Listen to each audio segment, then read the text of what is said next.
havido uma extorsão desse rapaz a semana passada, né, aqui na cidade, e que por conta disso essa menina estava com muito medo, né, inclusive de morrer, tendo visto que ele teria extorquido ela com fotos dela, né, de nudez, né, teria invadido a casa dela em momentos que o marido não estaria em casa, né, e na data segunda-feira, né, antes dela sair de casa, né, ela teria inclusive dito para a avó, né, que estaria com muito medo de morrer, né, e já começou a polícia a trabalhar com essa hipótese, né? E um fato que também já nos chamou a atenção, o fato de nunca ter havido comunicação da polícia em relação a esse medo que ela teria, né? Inclusive dizendo para a avó que estaria com medo de morrer. Começamos a trabalhar essa investigação no dia 18, na data de ontem, desde 7 horas da manhã praticamente, núcleo de inteligência em Cuiabá, nos dando apoio praticamente minuto a minuto, né, de onde ela estaria. Começou a haver ligações, né, de número do celular dela e de um outro número para a família da vítima. Então a primeira coisa que eu perguntei está havendo pedido de resgate? Ou seja, está havendo algum pedido de alguma vantagem pecuniária, algum dinheiro em espécie? A família disse não, não está havendo, eles estão zombando, dizendo que vai matar ela, que vai matar ela, que vai matar ela, né, e a todo momento zombando até o momento que eles pararam de ligar, né? E isso não é comum, né, no ramo dessa atividade criminosa deles, no caso, principalmente no caso do sequestro. Então, a partir desse momento que a gente viu realmente que não havia pedido de dinheiro e a gente descobriu que esses telefones estavam circulando na cidade, ou seja, nós sabíamos que tanto o telefone dela quanto o telefone dele, eles estavam fisicamente, né, os dois, o suspeito, né, que a gente já tinha pelo menos um, e a vítima estavam circulando na cidade. Então isso também nos chamou a atenção, porque um sequestro com pessoas circulando na cidade a todo momento, né, também isso nos chamou a atenção. Foi aí que a gente começou a ter uma segunda linha de investigação, né, que era esse sequestro forjado, né. A gente começou já a entender isso, que as coisas não estavam batendo. Eu, inclusive, eu falei para a família, não diretamente, né? Falei, olha, algumas coisas não estão batendo e a gente vamos tentar chegar aqui no que realmente está acontecendo. Então, a partir de umas 5 horas da tarde, mais ou menos, nós recebemos uma informação que um dos números que tinham entrando em contato com a família, havia muitas ligações, mas de coisa de minutos, para um outro número, né? E nós entramos em contato via WhatsApp com esse número. O investigador Márcio pegou o WhatsApp do seu próprio telefone e começou a bater papo com esse rapaz. Então a gente começou a pressionar ele quando ele viu realmente que a coisa ia pegar, né? Viu realmente que a gente estava no caminho certo, meio que entrou em desespero e sumiu do WhatsApp. Viu realmente que era a polícia, diziam que estava em Sinop, e a gente provou para ele que ele não estava em Sinop. Foi aí que ele viu realmente que nós estávamos no caminho certo, que em breve esse sequestro forjado ia acabar, né? E pra gente, a gente tinha certeza que o problema, o sequestro forjado, o motivo aí era uma relação entre familiar. Nós não tínhamos ainda certeza absoluta que seria do marido, né? Apesar que já sabíamos que o marido estava com problema com ela, né?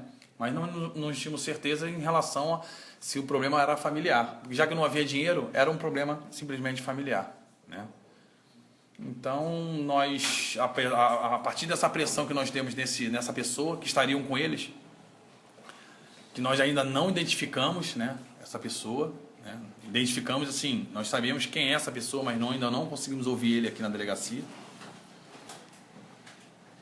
Nós mantemos a calma e, né, nesse caso, a gente esperou que até um momento essa vítima ia ser libertada, como aconteceu no caso do sequestro semana passada, né? A gente pressionou, ele viu que a gente estava na rua e realmente um dos suspeitos que estava aqui, detido, realmente afirmou que começou mais 8 horas da noite, começou a ideia de libertar essa menina, tendo visto que tinha muita polícia no meio. E quando nós recebemos essa notícia, mais ou menos, era em torno de 9 horas da noite, eu liguei para o Major Jorge Almeida e pedi apoio total da PM, né, aqui. Imediatamente o carro da polícia chegou, nós marcamos o local e fechamos todos os becos de onde ela poderia estar, né? Nisso, nós entramos em contato com a polícia de Nova Chavantina, um detalhe que eu esqueci de falar, e lá estaria esse suspeito, que inclusive teve a foto dele divulgada por vários sites, né?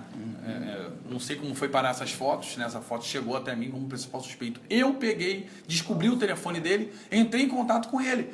E ele muito surpreso, dizendo que isso não existe, que estava, desde segunda-feira de manhã, estava em Nova Chavantina, estava tendo tido como suspeito de um sequestro, entendeu? Estava bem indignado com isso. Pedi que ele fosse à delegacia de polícia de Nova Chavantina dar a declaração dele. Lá ele mostrou o ponto dele, o patrão dele confirmou que ele não teria saído de lá, né? Isso antes do almoço já, ele não teria saído de lá, inclusive me mandou via WhatsApp o ponto dele. Então, imediatamente nós descartamos a participação dele nesse crime de sequestro, tá? A prática de uma possível extorsão que ele teria praticado nessa vítima, isso vai ser apurado, tá? Isso vai ser apurado, né? Mas o fato em si, nós queríamos de imediato é saber onde essa menina estava, se ela estava realmente sequestrada. Era o nosso objetivo principal, conseguir liberar ela. Desse fato, aí contei, dela para as 5 horas da tarde, a gente realmente descobriu esse outro número, fomos atrás, né? E descobrimos que essa menina, na data de ontem, teria sido libertada. Também descobrimos que um taxista teria levado ela, né? Em conversa com o taxista, ele teria me dito que não viu o rosto dela, mas era uma menina aparentemente moreninha, né, baixinha, e com um rapaz um pouquinho mais alto que ela, bem branquinho, magro, né? Que ele pediu um táxi até um pouco após a Rota Oeste, ali no Trevo de Vera, soltou ela numa estradazinha de terra e o rapaz voltou. Eu perguntei, como é essa menina? Olha, eu não vi ela, mas deu as características da Lucivânia, né? Então, imediatamente eu fui até o hospital, conversei com o médico e perguntei, olha, uma menina que está sequestrada desde 17 de outubro, 11 horas da noite, mais ou menos, ela fez a ligação, só para constar, ela fez a ligação para ele às 11h53 da noite, pedindo para ser sequestrada. Ele entrou em contato com ele, conheceu ele pelo Facebook, pediu para conversar com ele, foi lá e contou realmente que queria forjar um sequestro para realmente o marido não, pelo menos a família e o marido, né, se comover e não largar ela, que é o medo dela, a separação do marido. Então, nesse momento, eu conversei com o médico falou, olha, ela não está desidratada, né, confirmando a nossa suspeita. A boca dela não está salivando, ou seja, está salivando, ela não está com a boca seca. Está bem hidratada, aparentemente não está desnutrida, né, que geralmente sequestra, as pessoas não se alimentam direito. Ela está bem, não tem nenhuma marca no pulso. Primeira coisa que eu fui ver era o pulso dela. Ela falou, eu fui amarrada com uma fita isolante. Né? Quem fica amarrado dentro de uma casa, no cativeiro, com uma fita isolante?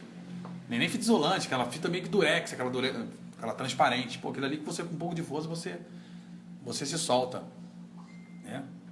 Então a gente começou a ver ali realmente que era tudo uma farsa. Né? Mas a gente queria realmente ouvir dela. Então na manhã de hoje nós fomos ao hospital e conversamos com o médico. Falei, olha, realmente eles não queriam dar alta, né? Eu falei realmente que o nosso trabalho de inteligência aqui, tínhamos 100% de certeza que essa menina nunca esteve sequestrada, né? Ela esteve sim num local parada, né? Sem se movimentar, mas nunca impedida de sair por espontânea vontade, né? Então, realmente, aqui ela nos contou, depois de muita insistência, né? Houve uma conversa bem franca com ela, né, sobre o trabalho da imprensa, que a imprensa está desde o dia 19, né, com esse caso, e principalmente a polícia, um monte de caso grave aqui, a gente parou toda a delegacia, de fato paramos toda a delegacia para tratar desse caso, como do caso da semana passada, paramos toda a delegacia, entendeu? Então, assim, vidas estavam sendo paradas, a própria família dela, né, praticamente dormiu aqui na delegacia, isso é uma angústia para nós, porque a partir do momento que eu soube que a gente praticamente tinha certeza que eram sequestro no forjado, eu não podia nem dar essa notícia para a família, porque a família, a gente está tão cega, vamos dizer assim, que realmente ela estava sequestrada, que se a gente tenta, pelo menos, fazer com que isso seja diferente, a gente fica até com uma rejeição, a gente sofre uma rejeição de imediato. Tá? Então a gente queria ter certeza realmente, e a certeza que a gente teve, além de todo o nosso trabalho de inteligência, ela realmente confessou. Depois de uns 40 minutos aqui, desabafou e abriu realmente o coração e realmente ela realmente não queria realmente com medo, né, que fosse separado, o marido iria abandonar ela, e num momento de desespero dela, né, isso às vezes é comum, não a culpo em relação a isso, né, nós somos seres humanos e às vezes nós praticamos loucura, inclusive por amor, mas se que ela fez uma coisa errada, ela sabe disso, né, uma coisa bastante errada, felizmente ou infelizmente, né, a conduta dela, ela não comunicou nenhuma falsamente um crime a ninguém, ela simplesmente forjou um próprio sequestro, mas não quis oferir nenhuma vantagem, que aí você poderia, né, entrar no crime de extorsão, no crime até de estelionato, né, inclusive seria até crime de estelionato. Ela não solicitou dinheiro, eu sempre enfocava, ela pediu dinheiro, não, ela nunca pediu dinheiro. No final aqui do depoimento dela, quando ela realmente contou tudo, ela falou realmente que tinha uma pulseira de ouro, de 6 gramas que o marido teria dado para ela e acho que uma correntinha no tornozelo. E esse suspeito, que foi pego com uma arma de fogo, né, ele a todo momento estava com a arma na cintura. E eu acho que ele passou realmente a ver que a coisa ali estava fácil e querendo tirar um proveito disso, sempre com uma arma na cintura, disse ela, ele foi lá e pegou a corrente dela e a correntinha que estava no tornozelo dela, entendeu? E a todo momento, na data de ontem, mais ou menos umas 5 horas da tarde, ela vendo que o cerco estava se fechando, né, porque ela ouvia ele conversar no telefone, que realmente a polícia estava em cima, que a polícia estava em cima, que a polícia estava em cima, que a polícia estava em cima. E ela falou para ele que, olha, vamos parar com isso logo, vamos me libertar logo, entendeu? E nesse momento, ele criou um pouco de rejeição a liberar ela naquele momento, né?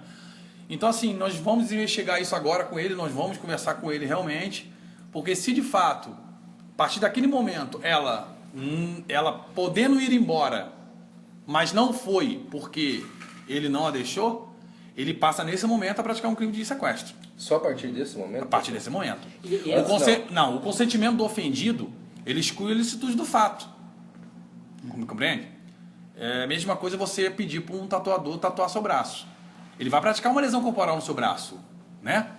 Lesionar, ele vai lesionar seu braço. Só que a partir do momento que ele consente isso, você fica excluído da licitude do fato. Então, a partir do momento que ela pede para ficar numa casa com ele, para forjar um sequestro, não tem sequestro. Ninguém sequestrou ela. Ela foi para lá de livre e espontânea vontade. Então, ela está consentindo com aquele ato.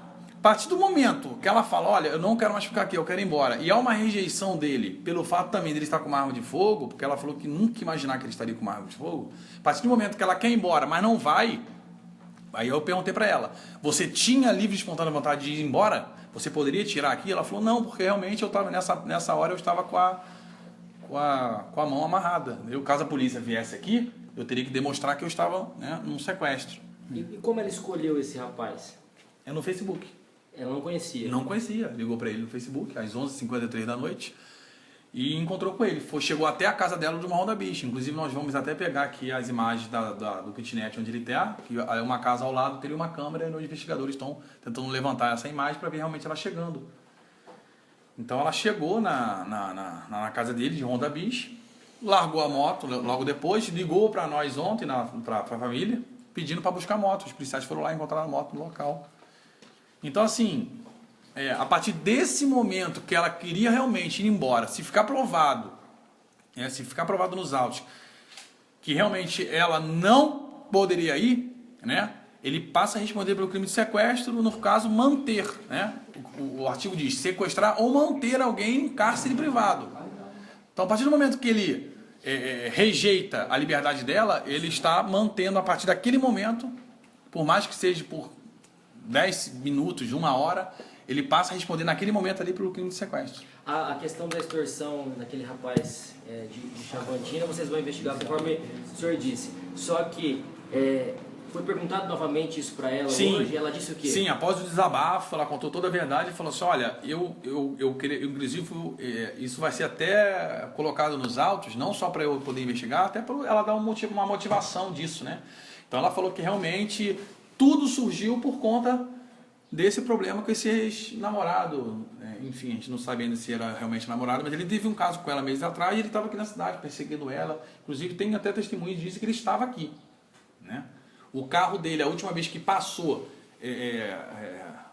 dia 21 de setembro, diz o patrão dele que ele chegou lá na fazenda, né, para trabalhar, entendeu? E realmente não há registros desse carro passando por aqui, porque a placa dele, do carro, realmente a última passagem pelas bases da PRF deu no dia 21 de setembro, justamente o dia que realmente ele chegou para trabalhar. Então ele deve ter vindo daquela área e não passou mais por aqui.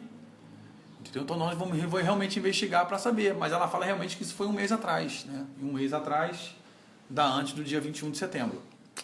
Entendeu? Então, assim, poderia ter sido que teria ido com outro carro, né? Então nós vamos investigar realmente se houve sim. Ela fala que apagou as mensagens no telefone provando a extorsão por conta justamente do medo do marido. Ela estava realmente com medo do marido descobrir. Mas como ela entendeu que o marido estava sabendo de tudo que estava acontecendo e com medo de perder ele, ela armou.